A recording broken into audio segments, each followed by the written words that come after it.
Hello दोस्तों, नमस्कार। GK Prince academy में आप सभी का स्वागत है। तो हम लोग बात कर रहे थे परीक्षा मंथन की बुक से लेखपाल दर्शिका के बारे में। तो उसमें जो है इसमें दो वीडियो बन चुके हैं और उसमें हम ग्रामीण समाज और विकास के जो है पोर्शन को बात कर रहे थे।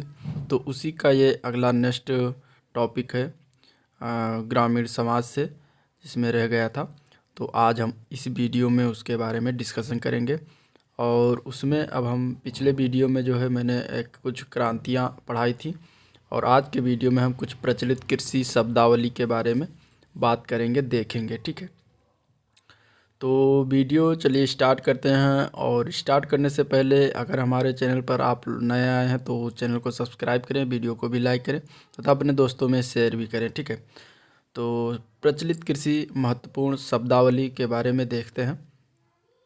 तो इसमें पहला है मिश्रित कृषि। ठीक है, इसको ये क्या होता है? तो जब एक ही स्थान पर फसलें उगाने के साथ ही पशुपालन का भी कार्य किया जाता है तो इसे मिश्रित कृषि कहते हैं। ठीक है, अगला देखते हैं बागानी कृषि किसे कहते हैं। तो बागानी कृषि जो है इसे रोपड़ कृषि भी कहा जाता है, यानी बागानी कृषि को रोपड़ कृषि कहा जाता है। और इसमें जो है व्यापारिक दृष्टिकोण से ही एक प्रकार की फसल उगाई जाती है। कृषि का यह रूप जो स्वरूप औपनिवेशिक काल की देन है, जिसमें उद्योगों की तरह ही श्रमिक वेतन भोगी होते हैं और चाय कहवा आदि खेती की श्रेणी इसी में ही आती है। ठीक है, तो ये आपको याद रखना है। अगली शब्दावली है नकदी फसल। नकदी फसल क्या होता है? तो सामान्यतः व्यापारिक फसलें नकदी फसलें कहलाती हैं। इनका प्रयोग किसान अपने लिए नहीं करता तथा यदि करता भी है तो बहुत कम करता है। गन्ना, जूट, तिलहन, तंबाकू व कपास आदि की फसलें जो है नकदी फसलें कहलाती हैं। इसके बाद टिकाऊ कृषि है। टिकाऊ कृषि की बात करें तो ये जब पर्यावरण की गुणवत्ता को बनाए रखने और बदलती आवश्यकताओं को पूरा करने तथा प्राकृतिक संरक्षण को ध्यान में रखकर कृषि के संसाधन विकसित किए जाते हैं तथा उनका अच्छा प्रबंधन किया जाता है, तो इसे टिकाऊ कृषि कहा जाता है। ठीक है, अगला शब्दावली की बात करते हैं तो हरित कृषि आता है। हरित कृषि जब गृह कृषि काली तकनीक से नियंत्रित पर्यावरणीय परिस्थितियों में कृषि कार्य संपन्न किए जाते हैं तो इसे हरित कृषि कहते हैं। ठीक है, भारत का इसका दायरा बहुत छोटा है। और ये जो है इसके बाद सहकारिता कृषि क्या है? तो सहकारिता कृषि खेती से आशय उस खेती से होता है जिसमें किसान अपने संसाधनों को इकट्ठा कर खेती करते हैं या कृषि करते हैं और संसाधनों के अनुपात में ही कृषि होने वाले लाभ को बांट लेते हैं, तो उसे जो है सहकारिता खेती कहा जाता है। ठीक है, इसके बाद नेक्स्ट है कृषि उत्पादकता। तो इसे कृषि दक्षता भी कहते हैं। यह प्रति इकाई कृषि क्षेत्र, प्रति कृषि श्रमिक अथवा प्रति इकाई पूंजी निवेश और फसल की उपज को कृषि उत्पादकता कहा जाता है। ठीक है, इसके बाद जीविका कृषि है। तो ये जो है इसको स्वयं की तथा परिवार की उदार पूर्ति के लिए किया जाने वाला उदर पूर्ति, यानी कि पेट भोजन के लिए, पेट की पूर्ति के लिए होने वाला किया जाने वाला खाद्यान्न उत्पादन जो होता है वो जीविका की खेती कहलाता है। इसमें बाजार की बिक्री हेतु कृषि उपज नहीं बचती है। खराब आर्थिक दशा वाले छोटे किसानों की उदर पूर्ति का साधन जीविका खेती ही होती है। इसके बाद अगली शब्दावली है जल कृषि।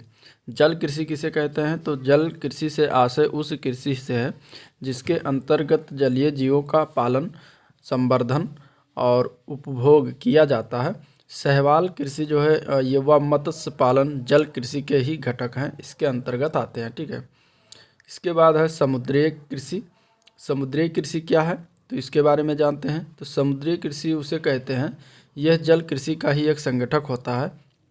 इसकी विशेषता यह है कि इसमें खुले समुद्र में अथवा समुद्र के ही घेरे में समुद्री जीव पालन किया जाता है। तालाब, पोखर आदि में भी यही समुद्री जीव पालन किया जाता है, तो उसमें जो है समुद्री जल ही भरा होना चाहिए। ठीक है, इसके बाद श्रम गहन कृषि की बात करते हैं। तो ये मुख्य रूप से मजदूरों पर निर्भर रहने वाली कृषि श्रम गहन कृषि कहलाती है। ठीक है, कृषि व्यवसाय क्या है? तो कृषि संगठनों को आधुनिक प्रबंधन तकनीकों एवं लेखा विधियों द्वारा लाभ का संवर्धन ही जो होता है वो कृषि व्यवसाय कहलाता है। इसके बाद फसल प्रतिरूप क्या होता है?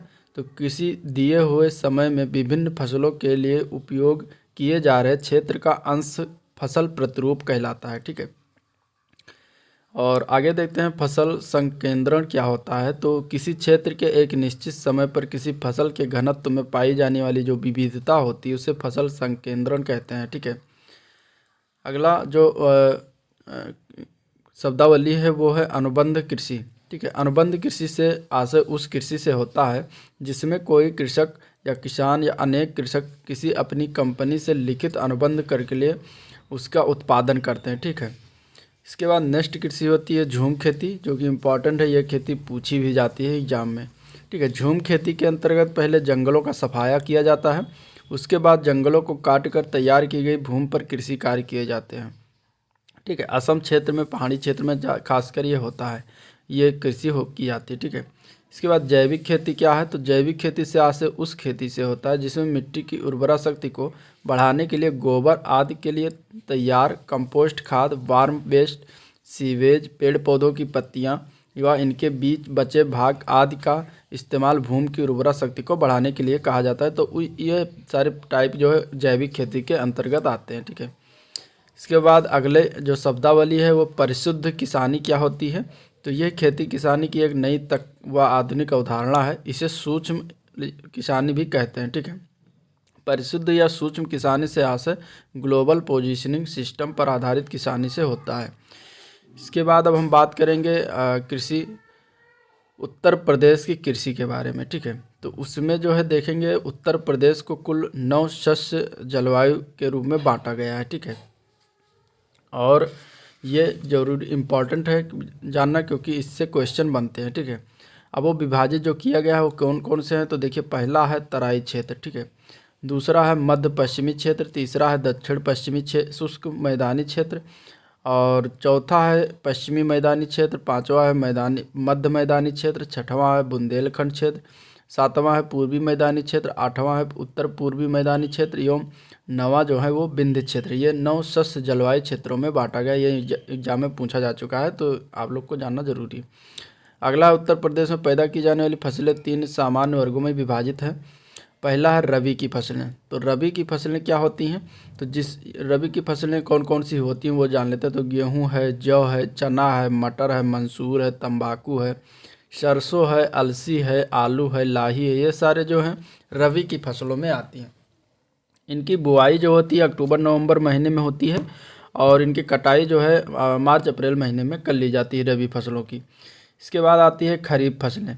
खरीफ फसलें जो कौन कौन सी होती हैं। तो खरीफ फसलों में जो है चावल आता है, मक्का, ज्वार, बाजरा, गन्ना, कपास, सनई, कोदो, तिल्ली, रामदाना, मूंगफली, कातपीय दलहन या मतलब 4 माही जो अरहर आदि आती हैं सब खरीफ फसलों में आती हैं, ठीक है।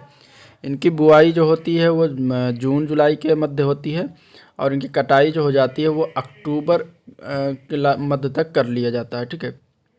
तीसरी फसल आती है जायद फसल।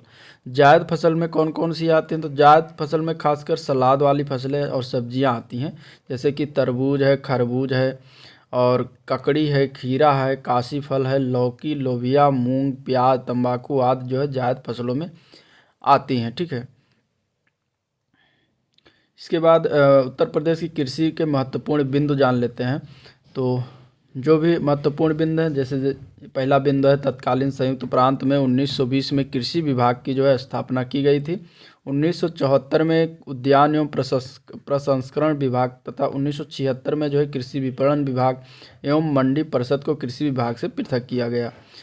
अगला पॉइंट है जनगणना 2011 के अनुसार उत्तर प्रदेश में कुल कामगारों की गतिविधियों में संलग्न कामगारों का परसेंटेज जो है वो 59.3% है। कृषक के क्षेत्र में 29% और कृषि श्रमिक के क्षेत्र में 30.30% है। अगला पॉइंट है वर्ष 2011-12 के नवीनतम उपलब्ध आंकड़ों के अनुसार उत्तर प्रदेश की अर्थव्यवस्था में कृषि संबद्ध क्षेत्र का हिस्सा जो है वो 23.9% है, ठीक है। नेक्स्ट पॉइंट देखते हैं। तो कृषि संगणना 2010-11 के आंकड़ों के अनुसार प्रदेश में प्रति जोत औसत आकार 0.75 हेक्टेयर है, जबकि 1 हेक्टेयर से कम आकार के जोतों अर्थात इनको सीमांत जोत कहा जाता है का कुल जोतों में 79.23% भाग है, ठीक है। प्रदेश में कुल 22.93% मिलियन क्रियाशील जोतें हैं जो देश में सर्वाधिक है। और वर्ष 2008-9 में आंकड़ों के अनुसार आंकड़ों के अनुसार जो है प्रदेश में कुल योग्य कृषि भूमि जो है वो 19,179 हेक्टेयर ही है, जो देश की कुल कृषि योग्य भूमि की लगभग 10.5% है। ठीक है, 2010-11 के आंकड़ों के अनुसार जो है उत्तर प्रदेश में कुल बोया गया क्षेत्रफल जो है वो है 25,615 हेक्टेयर है, और शुद्ध बोया गया क्षेत्रफल जो है वो 16,593,000 हेक्टेयर है। 25,615,000 हेक्टेयर और 16,593,000 हेक्टेयर जो है शुद्ध बोया गया क्षेत्रफल है। इसके बाद प्रदेश के उद्यान एवं प्रसंस्करण विभाग द्वारा लखनऊ, इलाहाबाद, बस्ती, झांसी, सहारनपुर में औद्योगिक प्रयोग एवं प्रशिक्षण केंद्र स्थापित किए गए हैं। यानी औद्योगिक प्रयोग एवं प्रशिक्षण केंद्र कहाँ कहाँ पर है, तो लखनऊ, इलाहाबाद, बस्ती, झांसी और सहारनपुर में। और जिनमें से लखनऊ का केंद्र जो है आम, इलाहाबाद का केंद्र अमरूद हेतु है, और शेष तीनों केंद्रों को विभिन्न प्रकार के फलों के लिए स्थापित किए गए हैं।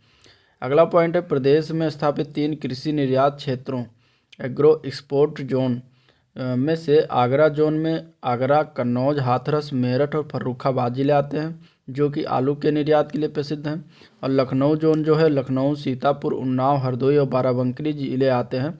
सहारनपुर जोन में सहारनपुर, मेरठ, बुलंदशहर, बागपत, बिजनौर और मुजफ्फरपुर जिले जो आते हैं ये आम के लिए निर्यात के लिए हैं। ठीक है, इसके बाद उत्तर प्रदेश सरकार द्वारा नवंबर 2005 में डॉक्टर राम मनोहर लोहिया की सप्त क्रांति किसकी है, तो डॉक्टर राम मनोहर लोहिया की है, जो कि 2005 में उत्तर प्रदेश सरकार द्वारा की अवधारणा पर जो है आधारित नई कृषि नीति घोषित की गई, जिसमें कृषि एवं संबद्ध क्षेत्र जो है की विकास दर 4% वार्षिक स्तर पर लाने का लक्ष्य रखा गया। फरवरी 2013 में स्वीकृत 2013 की नई कृषि नीति में कृषि एवं संबद्ध क्षेत्र की विकास दर 5.1% वार्षिक तक पहुंचाने का लक्ष्य रखा गया। ठीक है, इसके बाद प्रदेश के लखनऊ, वाराणसी, हापुड़, सहारनपुर में कृषि पार्क स्थापित किए गए हैं। 4 जिलों में कृषि पार्क स्थापित किया गया है, जिनका उद्देश्य है कृषकों को उनके उत्पादन का उचित मूल्य दिलाना। ठीक है, नोएडा में खाद्य पार्क की स्थापना की गई है।